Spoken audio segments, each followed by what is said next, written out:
Como a maioria das crianças de 10 anos de idade em um mundo moderno, eu passava horas e horas após as aulas em frente ao computador.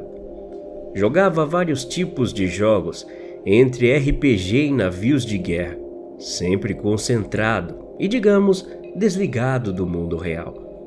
Por várias vezes, minha mãe me chamava para ajudá-la em alguma tarefa doméstica ou mesmo para ir almoçar, mas eu sempre não ouvia. Tudo bem, confesso que por algumas vezes eu a ouvia, mas tentava fingir que não era comigo ou algo assim. Não queria me desconectar do jogo e deixar meus amigos na mão. Isso a deixava bastante furiosa, e eu a entendia. Afinal, qual é a mãe que não ficaria, não é mesmo? Por vezes, ela desligava o computador, puxava minha orelha, mas estava sempre lá quando saía da escola. Por mais que ela cogitasse a possibilidade de me deixar de castigo, eu fazia todas as tarefas como forma de desculpas, então ficava isento dessa punição. Minha mãe, Anna Williams, sempre foi uma mulher dedicada e uma esposa exemplar para meu pai. Algo que ele fazia questão de falar quando estava com amigos ou familiares. Ela trabalha como corretora de imóveis e está sempre se destacando em seu emprego, com as metas batidas no final do mês e recebendo seu bônus gordo, como ela costuma dizer. Ela está sempre sorrindo e procurando ser sempre simpática tanto no trabalho quanto em casa, mas nem sempre foi assim. Minha mãe sofreu um acidente de carro quando era mais nova e ficou com seu útero comprometido. O médico disse que ela poderia nunca engravidar, mas que isso seria uma possibilidade, não uma certeza. Meus avós e tios se reuniram e conseguiram levá-la para uma clínica em Oakland, na Califórnia, onde havia um médico que poderia ajudá-la com uma cirurgia que a permitiria engravidar, mas somente uma única vez. Eles conseguiram arrecadar um bom dinheiro com a ajuda da comunidade cristã onde ela frequentava e fizeram a cirurgia, que foi um sucesso. Após alguns anos, ela conheceu meu pai, George Williams. Eles namoraram e então se casaram em uma cerimônia simples, somente para amigos mais próximos e familiares. Depois de poucos anos casados, ela engravidou. Todos ficaram preocupados pelo que poderia acontecer por conta do acidente. Muitos pensaram que ela poderia perder o bebê, mas no final deu tudo certo. Só que minha mãe não pôde engravidar novamente.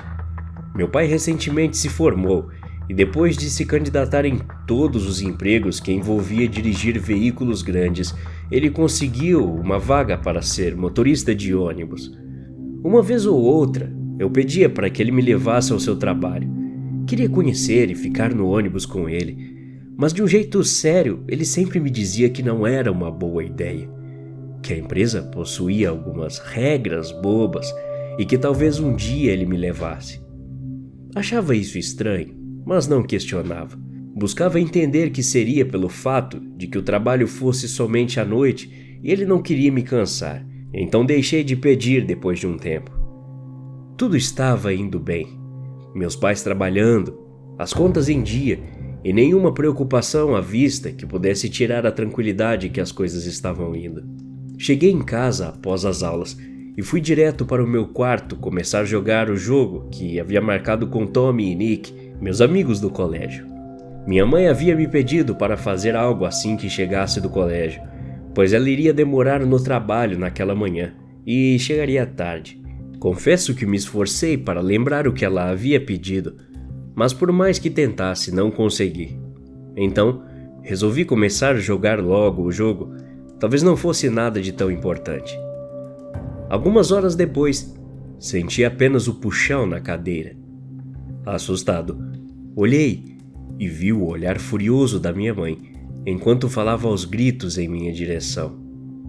Ela puxou meu fone e me lembrou do que eu tinha esquecido.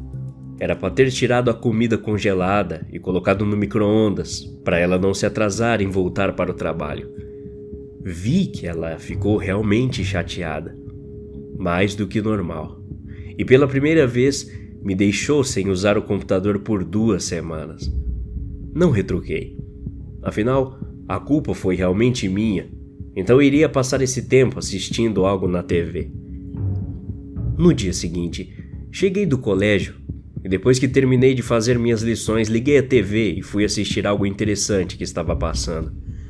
Comecei a zapear e passar os canais, um a um, procurando alguma coisa para ver. Ao passar dos canais, notei que uma pequena estática ficava entre um canal e outro. Isso me deixou intrigado. Nunca havia acontecido antes. Não que eu houvesse notado, é claro, faz tempo que não ligo essa TV. Aproximei-me, lentamente, enquanto apertava o botão no controle, e a cada troca, uma pequena estática de milésimos de segundo se formava, e logo entrava o canal. Comecei a repetir isso mais lentamente, cada vez mais, observando atentamente a pequena estática. Em certo momento, a TV congelou em um canal de esporte e não avançou mais. Pensei que tivesse quebrado o controle ou as pilhas haviam se esgotado. Continuei apertando, até que a TV simplesmente apresentou somente estática em sua tela. Nada mais. Assim que cheguei mais perto, para entender o que estava acontecendo, toquei na tela e tudo em minha volta ficou escuro. Não conseguia ver nada, apenas uma escuridão total que em segundos se transformou em uma floresta sombria e tenebrosa. Me vi caído no chão próximo a algumas árvores com folhas secas e formato assustadoramente anormal. Comecei a gritar pedindo por ajuda, sem saber o que estava acontecendo e nem onde estava. Mas minha voz somente se formava em um eco ensurdecedor, em meio àquela imensa floresta sinistra e sem vida. Uma névoa um pouco acinzentada pairava por todo o lugar. Um clima úmido e frio deixava as poucas gramas esverdeadas com uma aparência morta. Levantei um pouco tonto e comecei a caminhar por aquele lugar sombrio que havia acordado.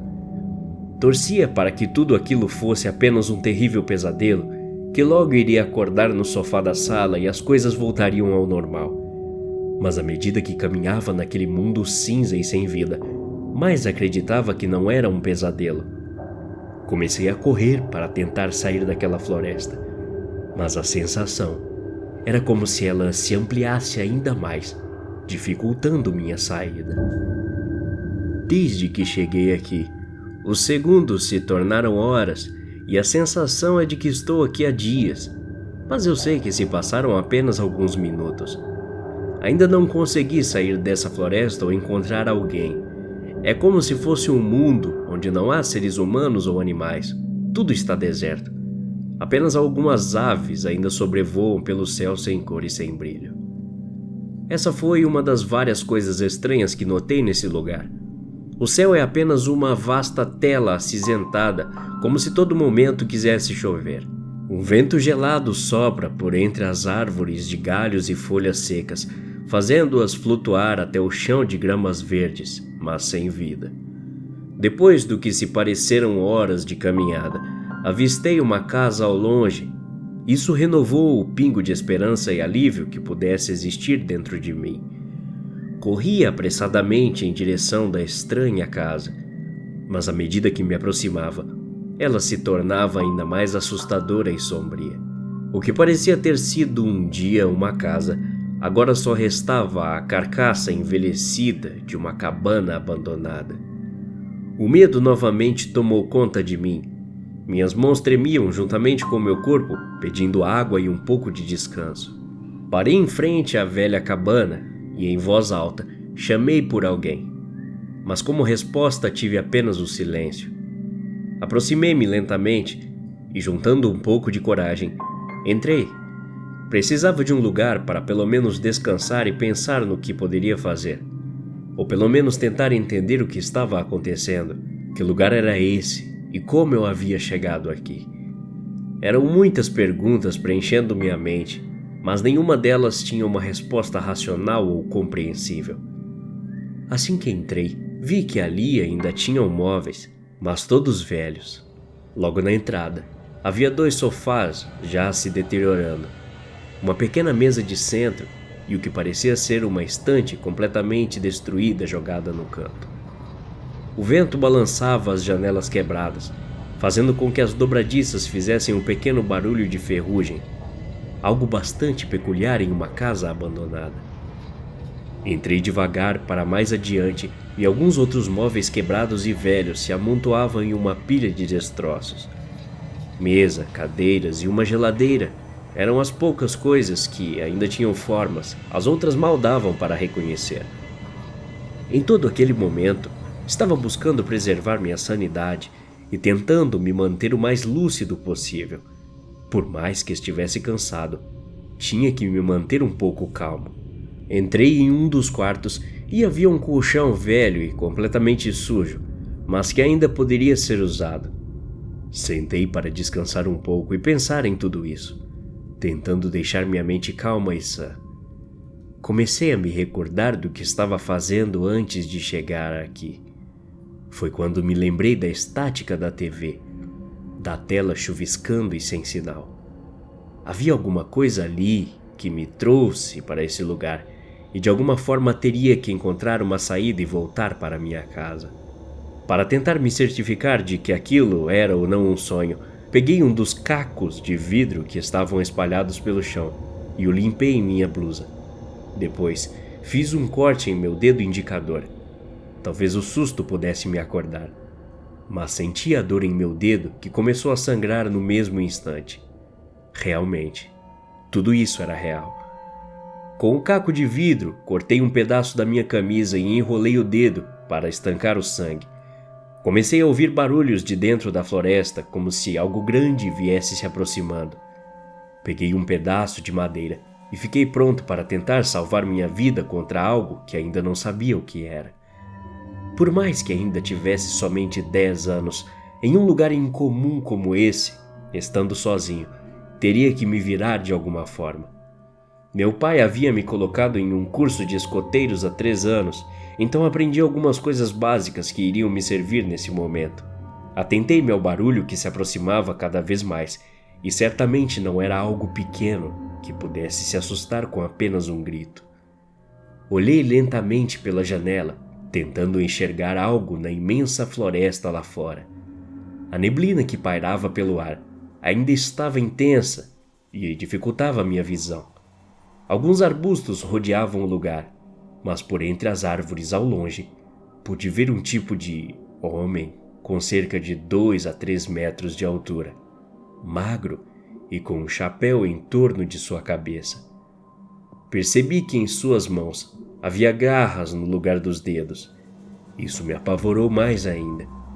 Sem pensar muito, consegui pular a janela e sair correndo, tentando me esconder por entre o mato alto, ficando o mais longe possível daquela coisa. Corri o mais rápido que pude até conseguir chegar à entrada de uma cidade. Olhei para trás e vi que a criatura já havia desaparecido. Inclinei-me para a frente, colocando as mãos em meus joelhos, ofegante e cansado, tentando respirar com um pouco de dificuldade. Era como se o clima e o ar daquele lugar estivessem me afetando de alguma forma. Assim que consegui recuperar o fôlego, levantei minha cabeça. Havia uma placa grande e velha e com alguns buracos. Algumas letras haviam se apagado por conta do tempo, mas ainda consegui ler o que estava escrito. Bem-vindos a Seattle. Seattle? Indaguei em minha mente. É a cidade onde eu moro. O que havia acontecido com ela? Andei lentamente pelas ruas e tudo estava se deteriorando, como se já estivesse abandonada há anos. O vento forte levava os papéis que tomavam conta de todo o lugar. Jornais, folhas de revistas, dentre outras coisas. Eu gritava pedindo ajuda, procurando alguém que ainda pudesse estar lá. Mas havia somente o barulho do vento e de objetos sendo arrastados. Corri em direção à minha casa, pelo menos onde ela ficava. Tudo estava estranho e sombrio. O céu escuro formava chuva em cima de mim. Assim que a vi, nada estava diferente das outras casas daquele lugar. Estava velha, com pedaços de telhas faltando. A atmosfera desse mundo sombrio não era nada agradável, mas por alguns segundos dentro da minha casa pude sentir, depois de muito tempo, um alívio. Poderia não ser a minha casa em meu mundo, mas era o lugar onde eu poderia pensar em um jeito de sair daqui. Uma chuva forte começou a cair sobre a cidade abandonada de Seattle. Era estranho, pois as únicas coisas que encontrei desde que cheguei aqui foi uma floresta aterrorizante, uma casa abandonada no meio do mato, um ser gigante com formato humanoide e um céu escuro. Não sei quanto tempo já estou aqui, mas outra coisa já descobri. Nesse lugar, não há dia e nem noite. Apenas um clima úmido e frio. Consegui um pouco da água da chuva para poder beber. Estava com muita sede e não havia bebido nada desde que cheguei. A chuva parou depois de alguns minutos. Olhei para fora da casa e algo me chamou a atenção. Uma pichação no muro do outro lado da rua. Saí e me aproximei assustado com o que estava lendo. Já havia ouvido falar desse lugar em vários fóruns na internet e em vídeos do YouTube, mas nunca imaginei que fosse realmente real. Acreditava ser apenas mais uma história criada por um teórico da conspiração. Com letras grandes e em formatos diferentes, estava escrito: Bem-vindos a Sete Além. Continua. Até a próxima. Obrigado.